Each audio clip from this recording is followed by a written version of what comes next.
بسم اللہ الرحمن الرحیم۔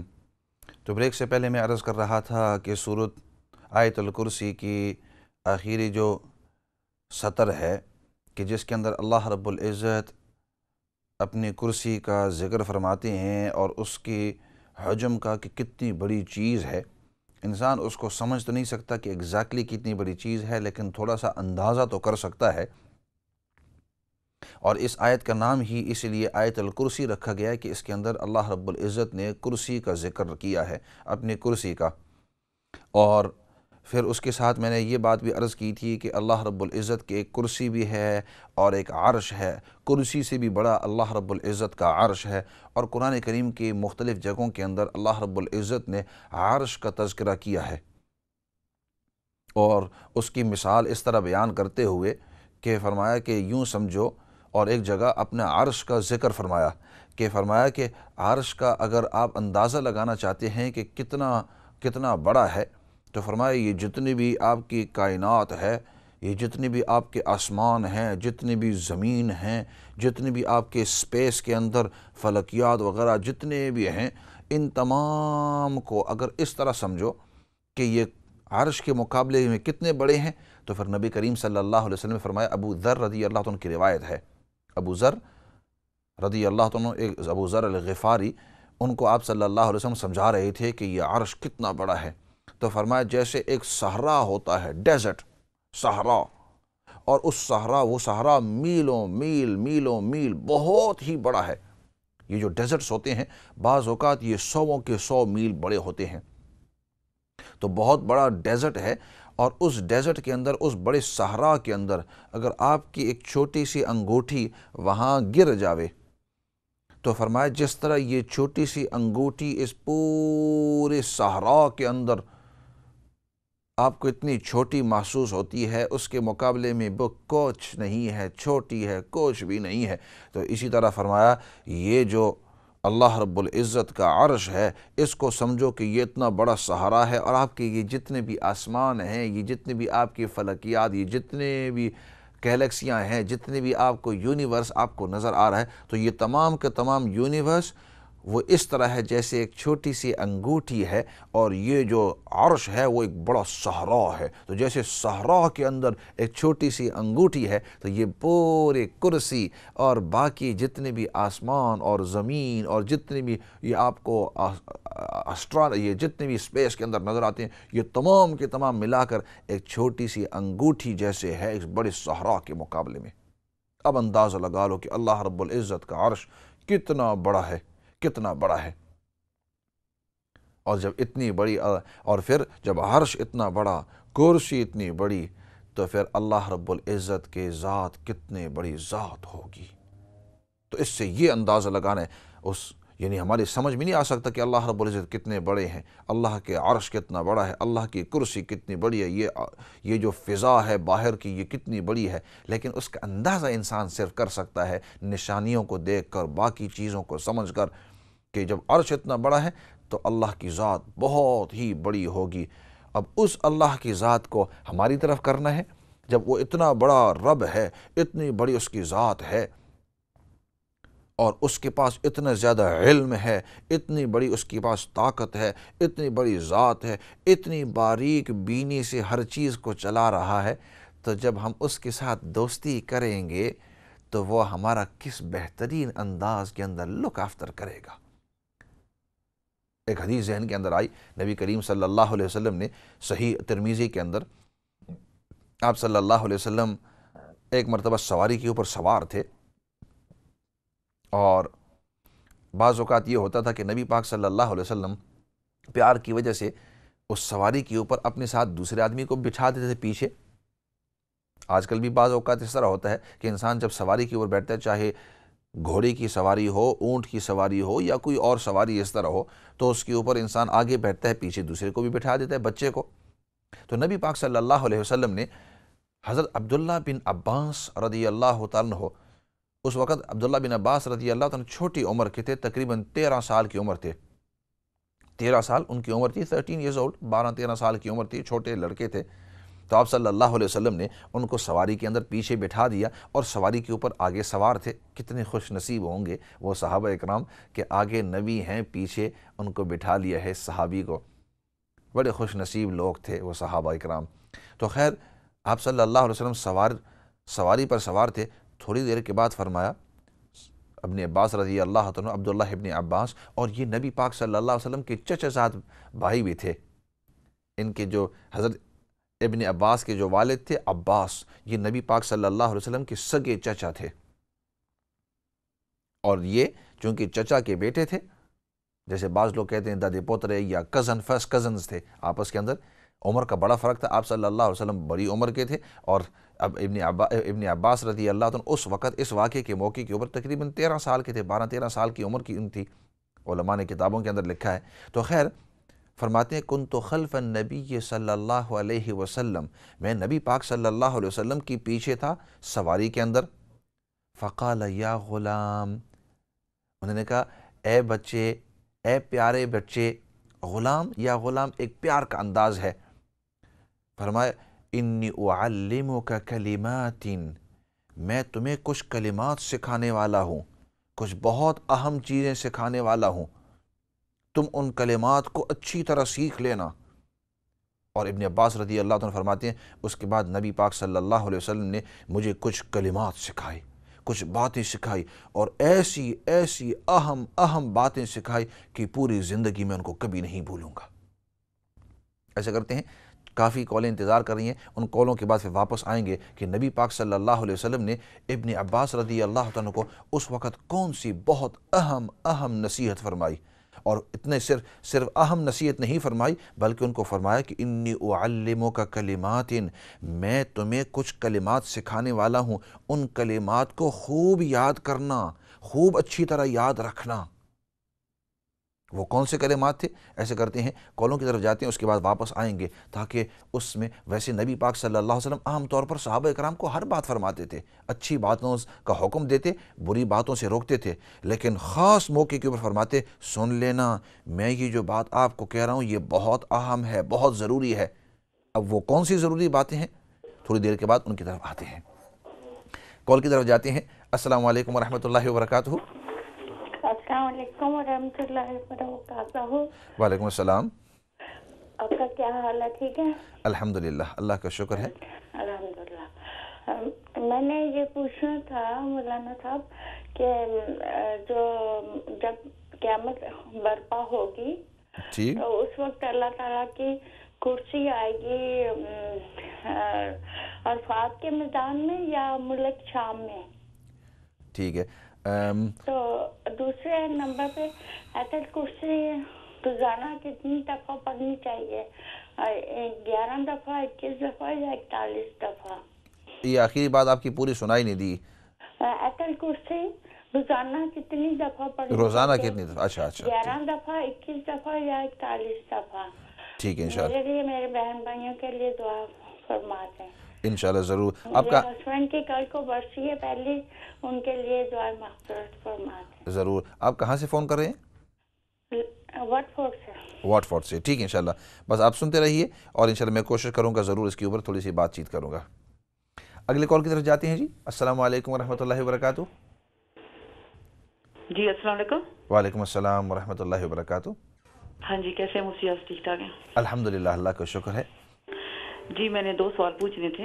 پوچھو ضرور۔ جی ایک تو یہ ہے کہ تحیۃ الوضو کے جو نفل پڑھنے ہوتے ہیں جی، تو بعض اوقات کیا کہ وہ کسی چیز کے ساتھ مشروط ہیں کہ جیسے وضو کر کے ہم نکلے ہیں کسی سی بات نہ کریں یا کوئی کپڑے وغیرہ چینج کرنے ہوں تو اگر وہ تو کیا، یا ویسے ہی یعنی کچھ بھی، جیسے آپ بعض اوقات وضو کر کے نکلتے ہو، اچانک کسی کا فون آ جاتا ہے، آپ بات کرنے لگ جاتے ہو، کیا اس کے بعد بھی پڑھ لیں گے؟ یا آپ کو کپڑے چینج کرنے لگے تو کیا اس کے بعد بھی پھر تحیۃ الوضو کے نفل پڑھ سکتے ہیں یا پہلے ہی پڑھنے، یعنی بغیر کسی سے بات کیے یا مطلب کسی کو مشروط ہیں یا ویسے ہی پڑھ سکتے ہیں؟ ایک بات تو یہ ہے۔ ٹھیک ہے۔ اور دوسرا میں نے یہ پوچھنا تھا کہ اگر کوئی مرد اپنی بیوی کو 2 طلاقیں دے دیتا ہے تو کیا وہ جو نکاح کرنا ہوتا ہے تو وہ کسی ٹائم بھی کر سکتا ہے یا مطلب وہ جو 3 مہینے عدت کے بعد؟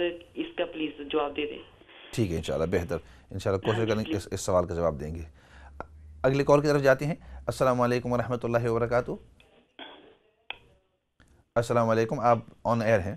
السلام علیکم۔ وعلیکم السلام ورحمۃ اللہ کی رحمت کا سایہ ہو آپ پر اور تمام الخیر کے اہل خانہ پر، پورے ساری ٹیم پر۔ جزاک اللہ، سو نائس آف یو۔ نو سر، میں صرف اتنا کہنا چاہتا تھا کہ جو آپ کا انداز بیاں، انداز گفتگو، اتنی حلیمی اور اتنے پیار سے سمجھانا، میرے خیال سے کم یورپ میں تو کوئی آپ کا ثانی نہیں ہے، اور دعا ہے کہ اللہ آپ کو اتنا علم دے اور ہمیں اتنی توفیق دے کہ ہم ہمیشہ ہی سنتے رہے اور کھو جائیں جس طرح کھوتے ہیں۔ سو نائس آف یو، آپ اتنے پازیٹیو ہیں۔ اللہ رب العزت آپ کی دعاؤں کو قبول فرماوے اور ہم سب کے آپس کے اندر محبت کو قائم دائم رکھے۔ جی آمین۔ دو سوالات ہیں، اور ایک ہی ہے، بلکہ میں ریکویسٹ کر رہا ہوں کہ یہ جو آ رہی ہے نا یہ ویلنٹائنس ڈے، ٹھیک ٹھیک، ہمارے لوگ پتہ نہیں، میں سمجھتا ہوں کہ جو ہمارے مسلمانوں کی آج حالت ہے نا، یہ ہماری اپنی جو حرکتیں ہیں، جو ہمارا کیا دھرا ہے، اس کا نتیجہ ہے۔ اتنا زور و شور سے اور اتنے خوشی کے ساتھ یہ منائی جاتی ہے چیز، پاکستان میں بھی اور یہاں دنیا بھر میں بھی۔ ہمارے مسلمانوں کو کوئی بتلائے کہ عقل کے ہاتھ لیں، اس میں کیا ہے ہمارے مذہب کا؟ کیا ایک دن ہی ہوتا ہے لوگوں کو پیار کرنے کے لیے، خلوص کے لیے؟ یہ غلط چیز ہے، اور یہ کس نے شروع کی؟ ذرا اس کی ہسٹری میں جائے تو انہیں پتہ چلے گا کہ یہ دشمن تھا ہمارا، صحیح، لیکن انہیں سمجھائے کون؟ بہرحال مہربانی ہوگی اگر آپ انہیں صرف اتنا اگر وقت ملے اور آپ اس کو اس لائق سمجھیں تو ان تک پیغام پہنچا دے کہ بھئی یہ کیا ہے، کیا کر رہے ہیں۔ جزاک اللہ خیر، آپ نے بڑی محبت کا اظہار کیا اور بڑے پیار کا اظہار کیا، اور آپ نے بہت اس لائق، اور جزاک اللہ، اور آپ نے بڑا اہم میسج دیا ہے۔ انشاءاللہ ضرور وقت ملے گا تو اس کے اوپر ضرور کچھ روشنی ڈالوں گا انشاءاللہ۔ اگلی کال کی طرف جاتے ہیں۔ السلام علیکم ورحمۃ اللہ وبرکاتہ۔ وعلیکم السلام۔ جی، آپ کی آواز آ رہی ہے؟ جی، آپ کہانی بتا دیتا، میں کیا بتلا رہا تھا؟ آپ کہانی بتاتا پچھلے گھنٹے پہ۔ جی، آپ کی بات پوری میری سمجھ میں نہیں آئی۔ اوکے، چلو ایسے کرتے ہیں، تھوڑی دیر کے بعد آپ دوبارہ فون کریں، آپ کی پوری آواز بھی نہیں آ رہی۔ اگلی کال کی طرف جاتے ہیں۔ السلام علیکم ورحمۃ اللہ وبرکاتہ۔ چلو میرے خیال میں ان کی لائن جو ہے وہ ڈراپ ہو گئی ہے، تو میں عرض کر رہا تھا کہ پہلے ایسے کرتے ہیں، یہ چند سوالات ہیں، ان سوالات کے جواب بھی دے دیں گے، اور پھر وہ حدیث کی طرف بھی آنا ضروری ہے کہ جس کے اندر نبی پاک صلی اللہ علیہ وسلم نے اپنے جو چچا زاد بھائی ہیں ابن عباس رضی اللہ عنہ، ان کو جو خاص نصیحت فرمائی، اس نصیحت کی طرف بھی آتے ہیں، لیکن یہ چند سوالات کے جواب دے دیں گے۔ سب سے پہلے سوال یہ ہوا کہ سائل نے یہ پوچھا واٹس ایپ سے، کسی سسٹر نے، کہ قیامت کے دن ان کے ذہن کے اندر کہ قیامت کے دن عرفات کے میدان میں کرسی اور عرش کو لایا جائے گا، تو صحیح بات یہ ہے کہ عرش اور کرسی کو وہاں نہیں لایا جائے گا۔ بعض روایات میں آتا ہے کہ عرفات کے میدان میں محشر ہوگا، یعنی اللہ رب العزت لوگوں کو جمع کریں گے۔ اب اللہ عالم کہ آیا یہ عرفات کے میدان کو اللہ رب العزت بڑا کر دیں گے یا اس میدان کو محشر کے اندر لے جائیں گے یا کس انداز کے اندر ایگزیکٹلی اللہ عالم، اللہ رب العزت بہتر جانتے ہیں۔ ایک تو یہ بات ہوئی، اور باقی آپ نے یہ پوچھا کہ آیت الکرسی کو دن میں کتنا مرتبہ پڑھنا چاہیے۔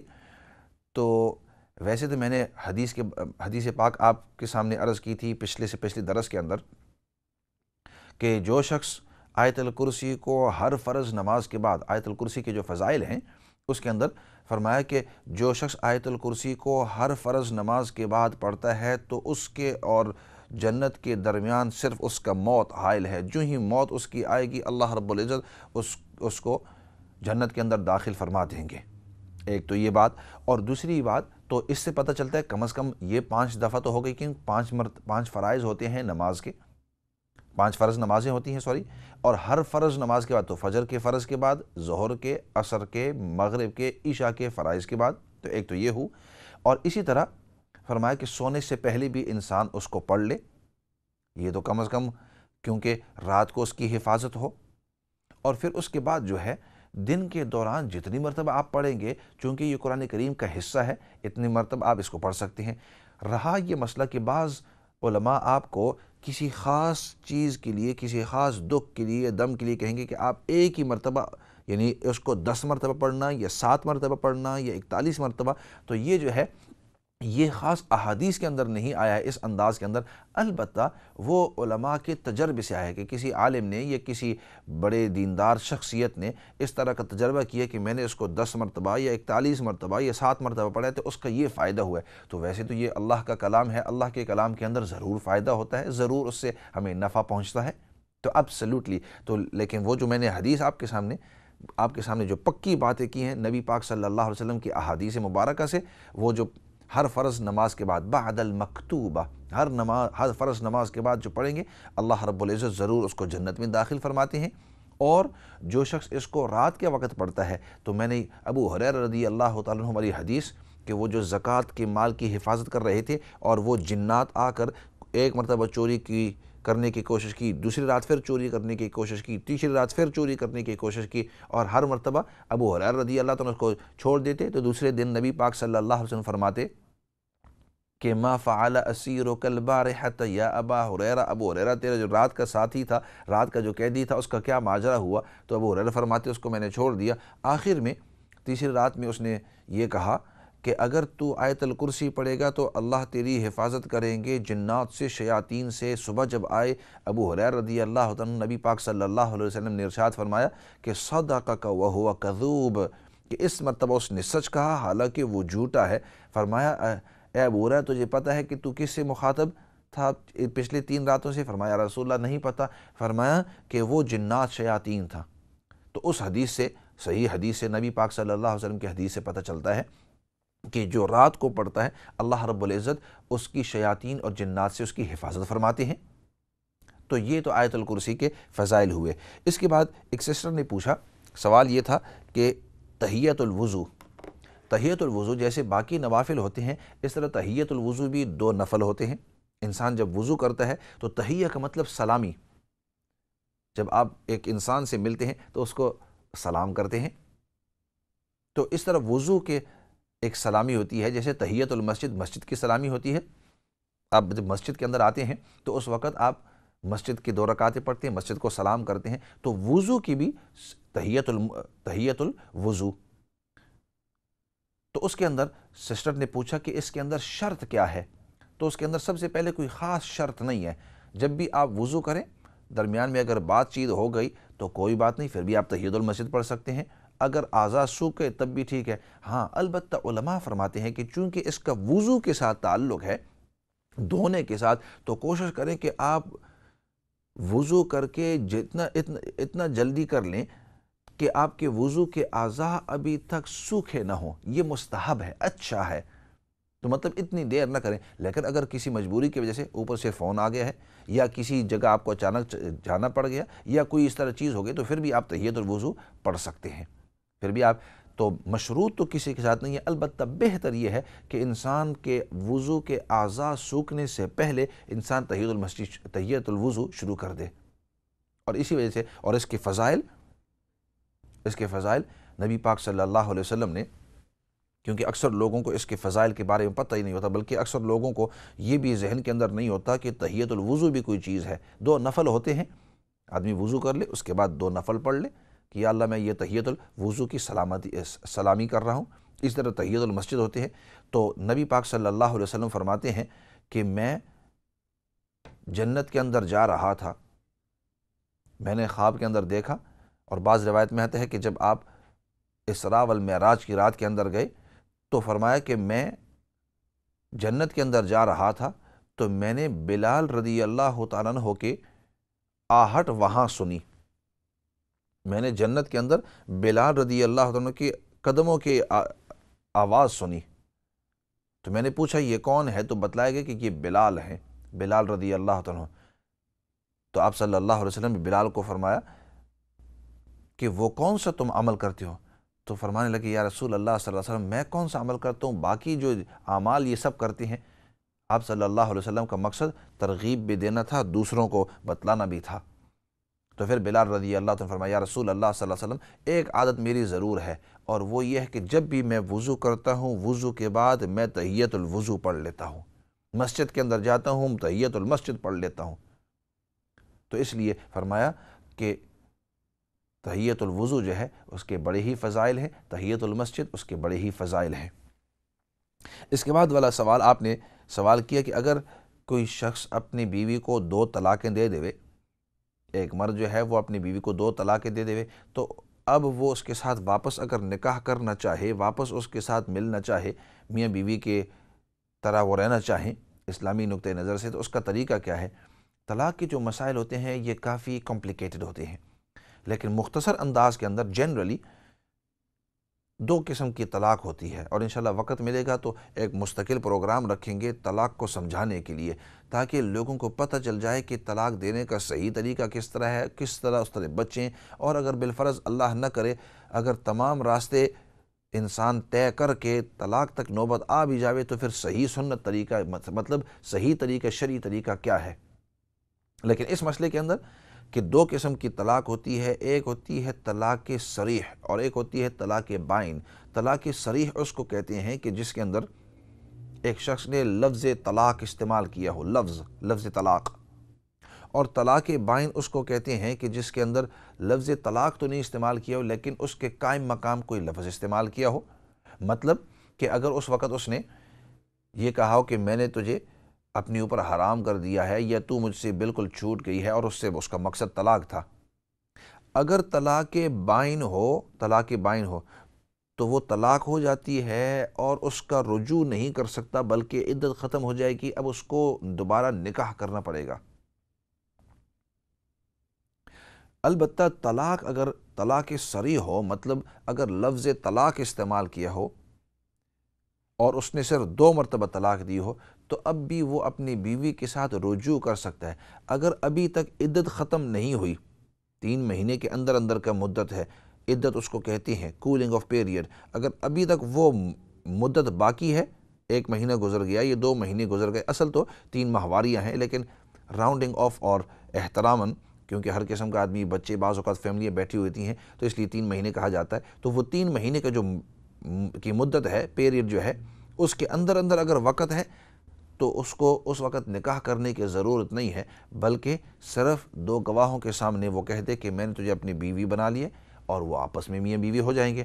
البتہ اگر وہ عدت گزر جاوے، وہ جو کولنگ آف پیریڈ ہے وہ تمام کا تمام وقت جو ہے وہ گزر جاوے، اب طلاق پکی ہو گئی ہے، اس کا مطلب یہ ہے کہ چونکہ 2 طلاقیں ہیں، اب بھی واپس اس بیوی کے ساتھ وہ نکاح کر سکتا ہے۔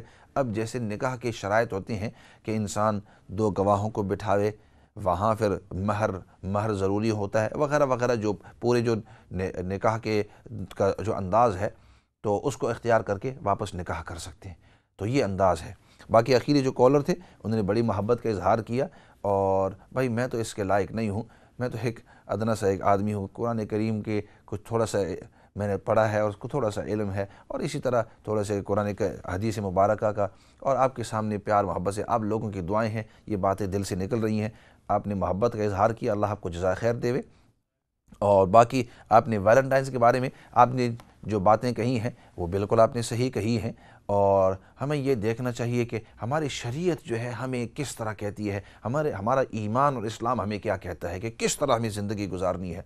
ہمیں تو یہ کہا ہے کہ ہر وقت میاں بیوی آپس کے ساتھ پیار محبت کے ساتھ رہیں، ہمارا گھرانہ صرف ایک دن کے لیے نہیں بلکہ ہمیشہ پوری زندگی آپ پیار محبت الفت احترام عزت کے ساتھ رہیں، اور اسی طرح والدین کے ساتھ بھی ایک دن، ایک مدرس ڈے، ایک فادرس ڈے نہیں بلکہ پوری زندگی آپ والدین کی عزت احترام، ان کے ساتھ محبت، ان کے ساتھ پیار، یہ ہر وقت رہے، اور ہر وقت آپ کا مدرس ڈے ہو، ہر وقت اور ایوری ڈے آپ کا فادرس ڈے ہو، ایوری ڈے آپ کا یہ پیار محبت کا انداز ہو۔ تو یہ ہمیں شریعت نے ہمیں حکم دیا ہے، یہ نہیں کہ پورے سال جیسے مرضی کرتے رہو، ایک دن کو منتخب کرو، اس طرح کی بات نہیں ہے۔ ایسے کرتے ہیں، بریک کی طرف جاتے ہیں، اور بریک کے بعد پھر واپس آئیں گے اس حدیث کی طرف، ابن عباس رضی اللہ عنہ کی جو حدیث میں نے عرض کی تھی، اس حدیث کی طرف واپس آئیں گے۔